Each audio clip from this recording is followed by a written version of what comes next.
What's up guys, I'm Jake the Shot, and in this video I'm bringing you a pretty cool gameplay. It's a 30-in-1 PP90 Moab, and I had a lot of fun playing it.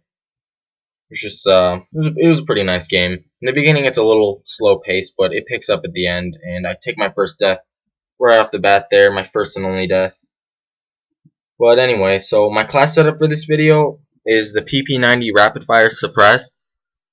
Rapid Fire and Suppressor are generally the best two attachments for submachine guns. You could probably get away with extended mags, but the Rapid Fire with the Suppressor just makes it so much more devastating, so that's just always what I like to use. My secondaries are Scorpion Akimbos. You can use anything as your secondary, honestly. It really doesn't matter unless you're really planning on using your secondary. But I prefer Scorpion Akimbos versus the other machine pistols because it maintains a lot higher accuracy over distance. And for my lethal, I'm using C4. You can really use anything. You'd probably be better off using a frag or a semtex, but I chose C4 because I thought it'd be more fun. And I'm also using portable radar, which is a really good idea, especially like right now we're being triple capped, so I don't really know where they're gonna spawn. Well, we're not now, but it's just a good idea if you want to be able to know where people are and get some easier kills. And right here I sped up the gameplay because it was mainly me hiding from air support, so I didn't really think that was all that exciting, so I sped it up. And for my core kill streaks, I'm using Scavenger. A lot of people use Scavenger as one of their specialist streaks because honestly you don't really need Scavenger until then, but that's kind of the point why I use it first. I don't really ever want to need ammo, if that makes sense. Like, I want to always have the ammo. I don't want to have to, like, when I'm out of ammo, I don't want to have to, like, risk dying to run out and get a scavenger pack. So that's just, I mean, you can use anything. It's all up to your preference, but that's just what I think. I'm also using Hardline so I get my specialist streaks faster, pretty standard, and Steady Aim because Steady Aim is really good on any submachine gun. Well, it's really good on any gun, but it makes submachine guns a lot more deadly. For my specialist, I'm using Sleight of Hand, Assassin, and Recon. I always use Sleight of Hand first when I'm using Scavenger because I think being able to reload faster is pretty important. You never know when you're going to get a kill. You're going to reload, and then somebody's going to walk in front of you. I mean, I guess you could double tap Y, but that doesn't seem to work as well for me. And sometimes you don't really remember to do that, so Sleight of Hand is always a good idea.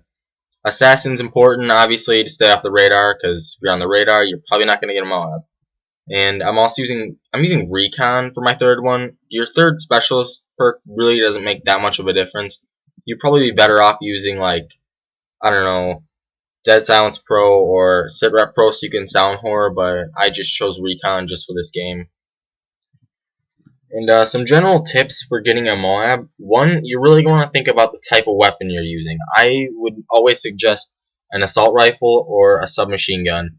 Those are basically the best. An assault rifle probably be better because you can dominate medium range gunfights and oh, nice triple kill here. And well, you can dominate medium range gunfights and you can hit close range. You can get some close range kills and some long range kills, so that makes it a lot more versatile. And for submachine guns, they're pretty good, especially on a map like this where most of the gunfights are close quarters, but you can get caught in the open. Like right where I'm heading now, like this side of the map, and then the exact opposite side of the map on Seatown, there's longer range gunfights, and that's where you might get caught with your pants down. So those are just generally good weapons to use. You can use a shotgun or a sniper if you really want. It's going to be a lot harder, and you're going to have to really adjust your playstyle to those weapons.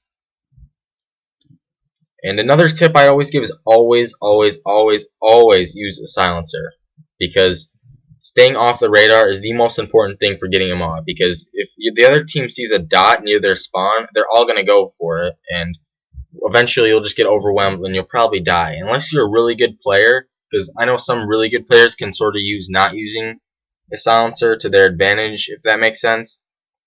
Like they can shoot their gun off, bait them, and then end up getting the kills. But that's unless you're a really good player. If you're an average player, definitely use a suppressor. And also, you're going to want to maintain a really defensive play style. Like right here, I'm just kind of taking this position and waiting for people to come. And right here I see this guy with Marksman, which is a really good perk, which you'll get when you get your Specialist bonus. But you're going to want to play defensively until you need to play aggressively. Like, you're going to want to adjust your playstyle to the game. Like right here I noticed that we're losing 70 to 140. They have one flag. Oh, nice triple kill there. But the game's sort of nearing the end. It's more than halfway done, so I decided I needed to play a lot more aggressively, and so I did. And for your kill streaks, you're always going to want to use Specialist. That's just a good idea. I mean, you can get it with Assault and Support. I mean, we've all seen it done, but usually when you get a Moab with Assault, you don't really plan on getting the Moab. Usually just kind of play defensively, get your kill streak, cycle through them enough times, and then you realize you're close to a Moab, and then you just then you get it. And you could probably use support too. You could probably spam like UAV, counter UAV, or UAV ballistic vest, but that's really not going to help you as much. And what getting a Moab really boils down to is how the other team plays. Like if you have a bunch of try-hard douchebags on the other team, that's just how I'm going to say that, all using Type 95s, camping, support stealth bombers. Right here I'll see this guy, or in a little bit I'll see a guy with Dead Man's Hand. Luckily I avoid him.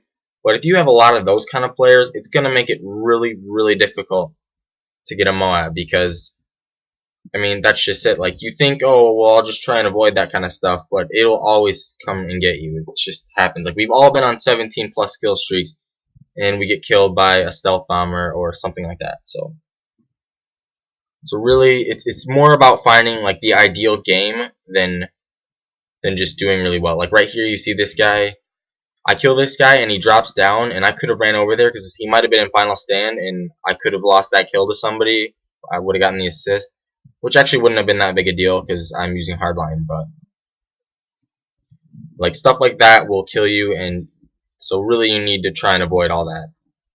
And another really good thing is always use a headset, because like a lot of people think that it doesn't really make a difference. It really does. Like right here, I'm running, and then I turn around and I hear that guy and I kill him.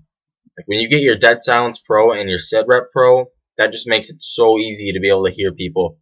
Like it's a lot harder without it. You can still do it, but once you get both of those, especially like when you have your Specialist bonus, you can sound whore like crazy, and it's so helpful. And yeah, so that's sort of my general tips for getting a Moab. Also talking about Moabs, I've gotten 3 personally. One was with the ACR, and then the MP7, and then obviously the PP90. And those are really the best guns to get a Moab with. And yeah, so none of those were infected, which, by the way, I think that's kind of stupid how infected. Well, now it's a lot harder because they get throwing knives, but how it counted towards your kill streak. Like I know people with like 80 kill streaks now because they've gotten like a bunch of Moabs from infected, which it's kind of cool, I guess, but I mean they don't even have guns. Oh, and right here I pick up the Moab. They don't even have guns, so it makes it pretty easy on you. And yeah, so. Oh yeah, and right here, I kind of wish I would have gotten this assist counts as kill earlier, because if you don't know, there's like a Moab glitch where, let's just say you're at 22 gun kill streaks and you have 4 assists, that gives you 24 point streaks. That'll give you your Moab, but then when you get 2 more kills and actually get your 24 gun streak, you'll also get a Moab, so you can get 2 Moabs in the same life, which is pretty cool. I kind of wish I would have done that. It would have made this gameplay a lot better, but it's still pretty cool. And right here, I didn't really know if I got the assist before or after, so I was just kind of running around trying to pick up the kills. But yeah, so I hope you enjoyed this video. This gameplay is wrapping up. If you did enjoy, feel free to comment, like, and subscribe for more. So I'll see you guys later. Peace.